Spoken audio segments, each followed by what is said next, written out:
తెలంగాణకు చెందిన పార్టీ ఎంపీలు, 2 కేంద్ర మంత్రులపై ప్రధానమంత్రి నరేంద్ర మోదీ అంత గుస్సా ఎందుకయ్యారు?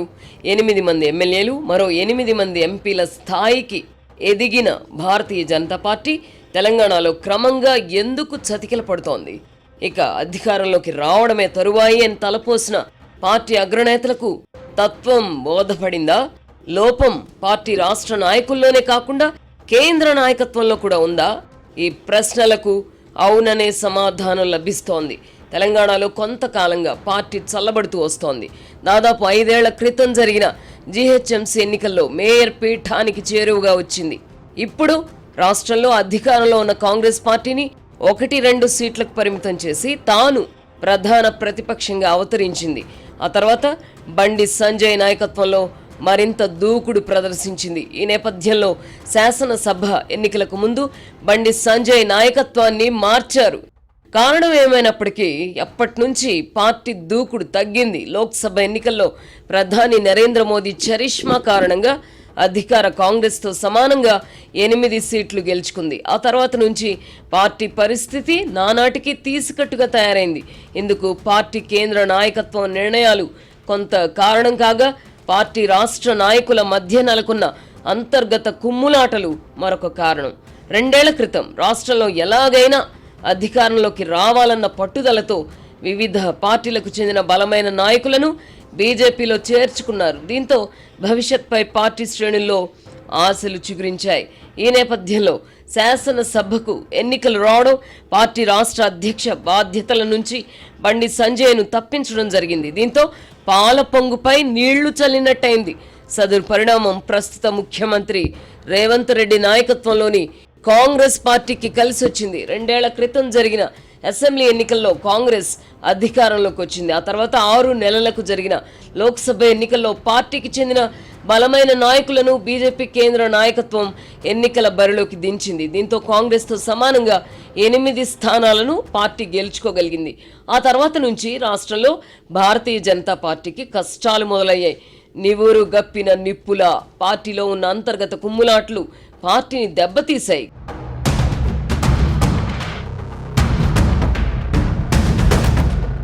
గ్రేటర్ హైదరాబాద్లో పార్టీ మొదటి నుంచి బలంగా ఉండేది. పటిష్టమైన క్యాడర్ ఉండేది. ఏ ఎన్నికలు జరిగినా గట్టి పోటీ ఇచ్చేది. ఈ నేపథ్యంలో కొన్ని రోజుల క్రితం జరిగిన జూబ్లీ హిల్స్ అసెంబ్లీ నియోజకవర్గం ఉప ఎన్నికలో భారతీయ జనతా పార్టీ అభ్యర్థి ఏకంగా డిపాజిట్ కోల్పోయారు. దీంతో పార్టీ కేంద్ర నాయకత్వానికి తత్వం బోధపడింది. 2 ఏళ్ల క్రితం వరకు అధికారంలో ఉండిన భారత రాష్ట్ర సమితిని వెనక్కి నెట్టి ప్రధాన ప్రతిపక్ష పాత్ర పోషించాలని పార్టీ అగ్రనేతలు తలపోశారు.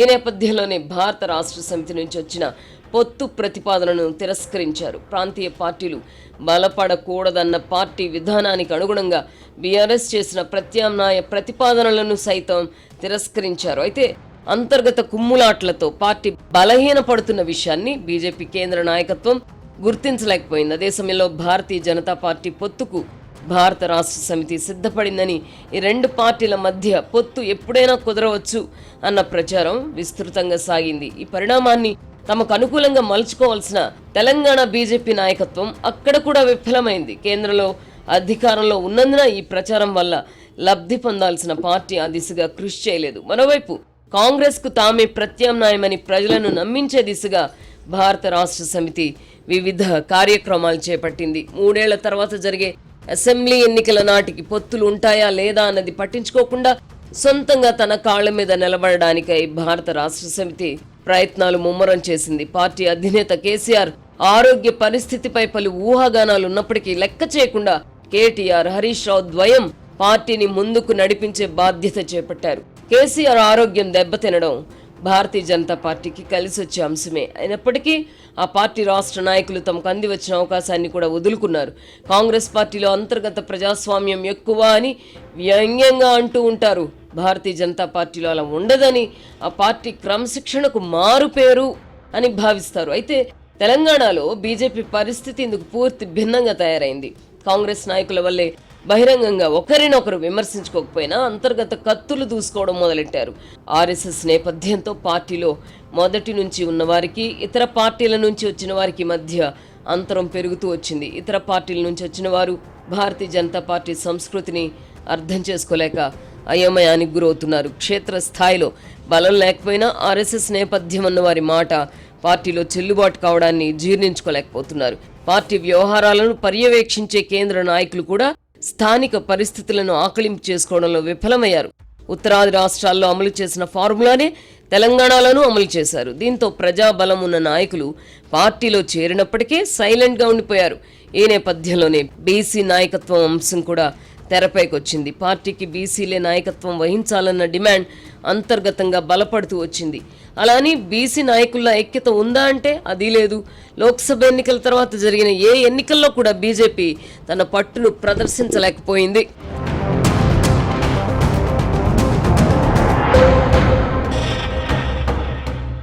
బెంగళూరు హైవేలో రీజనల్ రింగ్ రోడ్డుకు దగ్గరగా షాద్నగర్ వైపు ఉన్న మన స్వర్గసీమ వెంచర్ లో ప్లాట్ల పండగొచ్చింది. నూతన వెంచర్ అమేయాతో స్వర్గసీమ వారి నూతన వెంచర్ అమేయ.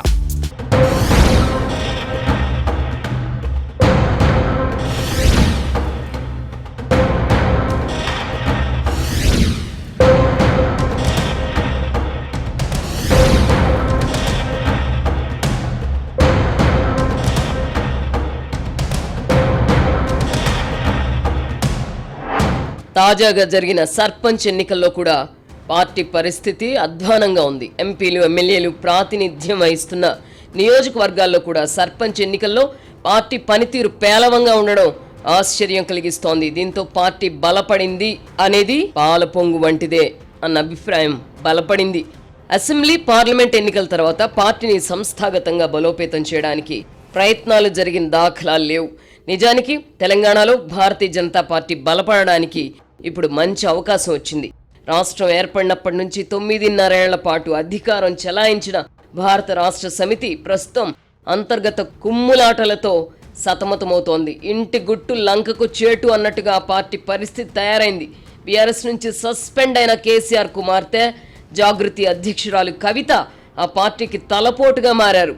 అధికారంలో ఉన్నప్పుడు జరిగిన అవినీతి, అక్రమాలను ఆమె ఒక్కొక్కడిగా బయట పెడుతున్నారు. బీఆర్ఎస్ ఎమ్మెల్యేలు అధికారంలో ఉన్నప్పుడు చేసిన అక్రమాల చిట్టా విప్పడం మొదలుపెట్టారు. ఈ క్రమంలో సొంత సోదరుడు కేటీఆర్ కూడా మినహాయింపు ఇవ్వడం లేదు. తాజాగా మరో అడుగు ముందుకేసి ఉద్యమ సమయంలో పలువురిని బెదిరించి డబ్బులు వసూలు చేశారని కవిత ఆరోపించారు. ఆమె తన ఆరోపణలు, విమర్శలను పార్టీ నాయకులకే పరిమితం చేయకుండా సొంత తండ్రిని కూడా టార్గెట్ చేయడానికి వెనుకాడడం లేదు. శుక్రవారం నాడు ఆమె చేసిన ఆరోపణలు రాజకీయ వర్గాలలో ప్రకంపనలు సృష్టించాయి. ఈ పరిణామాన్ని అందిపుచ్చుకొని ప్రధాన ప్రతిపక్ష పాత్ర పోషించాల్సిన భారతీయ జనతా పార్టీ ఎందుకో స్తబ్దుగా ఉండిపోయింది.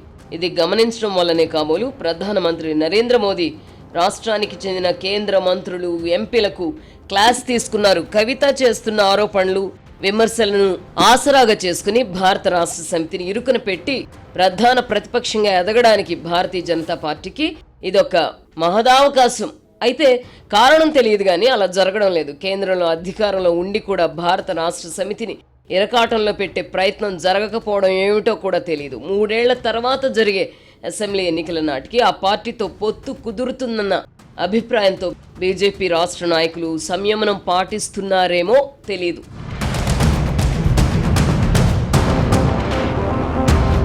రాష్ట్రంలో బీజేపీ మళ్లీ నిలదొక్కుకోవాలంటే కాయకల్ప చికిత్స అవసరం. పార్టీ ఎదుగుదలకు ప్రతిబంధకంగా ఉన్న అంశాలను ముందుగా గుర్తించి విరుగుడు చర్యలు చేపట్టాలి. భవిష్యత్తులో భారత రాష్ట్ర సమితితో పొత్తుంటుందా ఉండదా అన్న విషయమై రాష్ట్ర స్థాయి నాయకులు, కార్యకర్తలకు పార్టీ కేంద్ర నాయకత్వం స్పష్టత ఇవ్వాలి. భారత రాష్ట్ర సమితి బలంగా ఉన్నంతకాలం తెలంగాణలో బీజేపీ బలపడదు. అధికార కాంగ్రెస్ పార్టీకి తామే ప్రత్యామ్నాయం అన్న భావన ప్రజల్లో కల్పించకుండా ఏం చేసినా అది ఉపరితల విన్యాసమే అవుతుంది.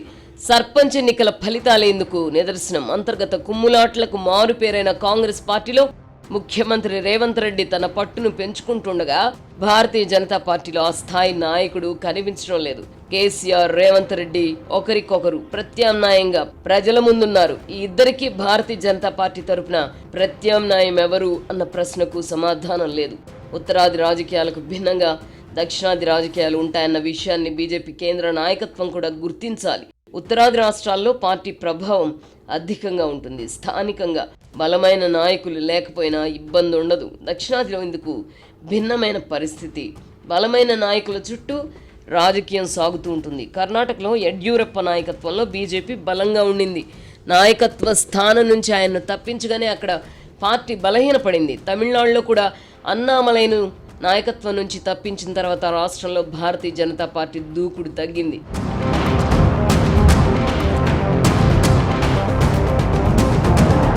తెలంగాణలో కూడా బండి సంజయ్ను నాయకత్వం నుంచి తప్పించాకే తంటాలు మొదలయ్యాయి. ఉత్తరాదిన పార్టీని ముందుగా విస్తరించి ఆ తర్వాత నాయకులను పెంచడం బీజేపీ విధానంగా ఉంది.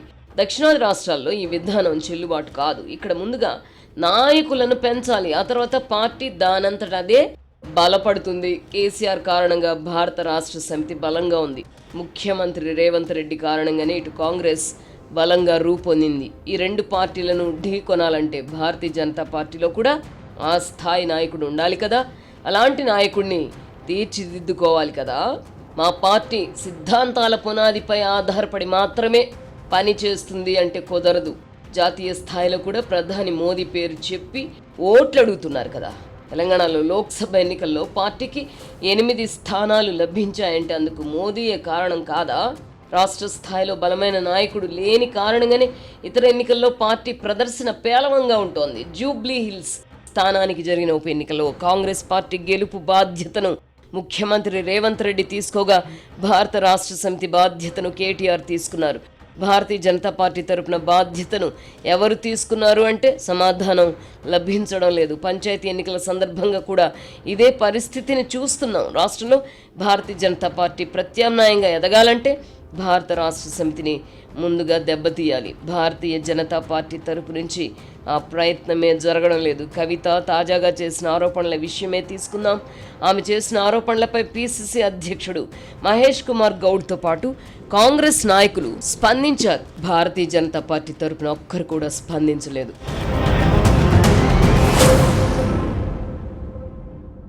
ఇప్పుడు షాద్నగర్ వైపు ఉన్న స్వర్గసీమ వెంచర్ లో ప్లాట్ల పండగ వచ్చింది. నూతన వెంచర్ అమేయ రూపంలో అప్రూవ్డ్ ప్లాట్లు, రిసార్ట్ ఫెసిలిటీ, రీజనబుల్ ప్రైస్.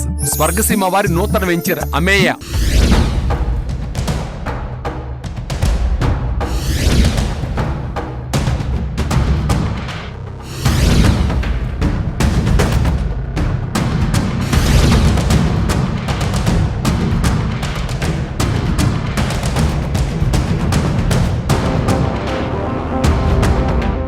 ముఖ్యమంత్రి రేవంత్ రెడ్డి రాష్ట్ర రాజకీయాల్లో తన పట్టును నానాటికి పెంచుకుంటున్నారు. జూబ్లీ హిల్స్ ఉప ఎన్నికలో అనూహ్య విజయం తర్వాత మరింత ఆత్మవిశ్వాసంతో ఆయన అడుగులు వేస్తున్నారు. ప్రజలలో తన ప్రతిష్ట పెంచుకోవడానికి అందివచ్చిన ఏ అవకాశాన్ని ఆయన వదులుకోవడం లేదు. తెలంగాణ రైజింగ్ పేరిట నిర్వహించిన గ్లోబల్ సమ్మిట్ ద్వారా రాష్ట్రంలో పెట్టుబడుల ఆకర్షణకు భారీ ప్రయత్నం చేశారు. మరోవైపు పార్టీలో తన పట్టును మరింతగా పెంచుకుంటున్నారు. మరో 10 ఏళ్ల పాటు ముఖ్యమంత్రిగా తానే ఉంటానని ఆయన మొదటిసారిగా ప్రకటించుకున్నారు. కాంగ్రెస్ పార్టీలో ఇలా ప్రకటించుకోవడం సాహసమే అవుతుంది. గతంలో ఉమ్మడి రాష్ట్రంలో వైఎస్ రాజశేఖర రెడ్డికి మాత్రమే ఆ స్థాయి దన్ను లభించింది. ఇప్పుడు రేవంత్ రెడ్డి అలా ప్రకటించుకున్నారు. మంత్రులు కూడా వచ్చే టర్మ్ రేవంత్ రెడ్డే ముఖ్యమంత్రిగా ఉంటారని ప్రకటించడం చూస్తున్నాం.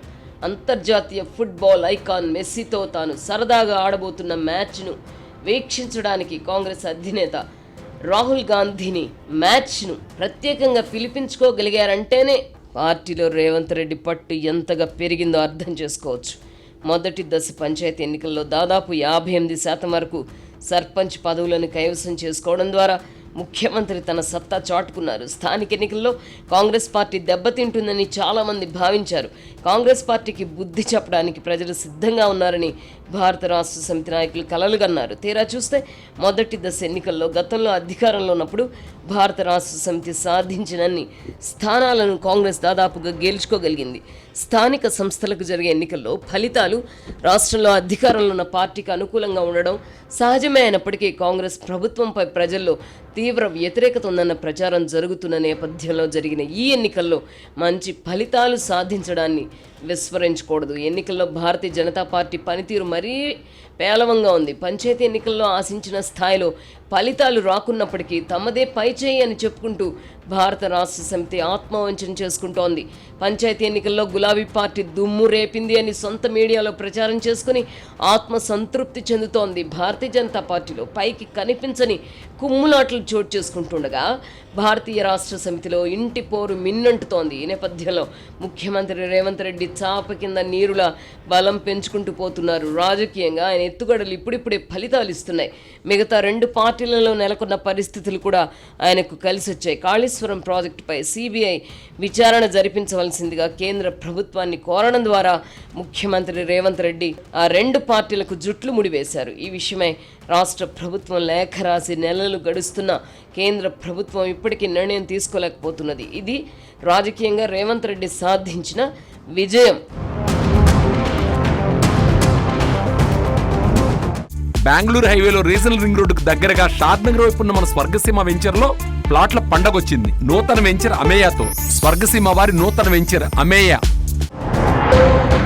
కొద్ది నెలల క్రితంతో పోల్చితే ముఖ్యమంత్రి రేవంత్ రెడ్డి రాజకీయంగా బలపడ్డారు. ముఖ్యమంత్రిగా రేవంత్ రెడ్డి విఫలమయ్యారన్న విమర్శలు ఒక దశలో మిన్నంటాయి. ఇప్పుడు ఆ పరిస్థితులను ఆయన అధిగమించడమే కాకుండా తెలంగాణలో తన స్థానాన్ని మరింత పదిలం చేసుకున్నారు. కాంగ్రెస్ పార్టీలో రేవంత్ స్థానం మరింత పటిష్టమైంది. ఈ నేపథ్యంలో భవిష్యత్తులో రేవంత్ రెడ్డితో భారత రాష్ట్ర సమితి తలపడుతుందా లేక భారతీయ జనతా పార్టీ ఢీకొంటుందా అన్న ప్రశ్న సహజంగానే ఉత్పన్నమవుతుంది. కేసీఆర్కు సంపూర్ణ ఆరోగ్యం చేకూరితే భారత రాష్ట్ర సమితి పటిష్టంగానే ఉంటుంది.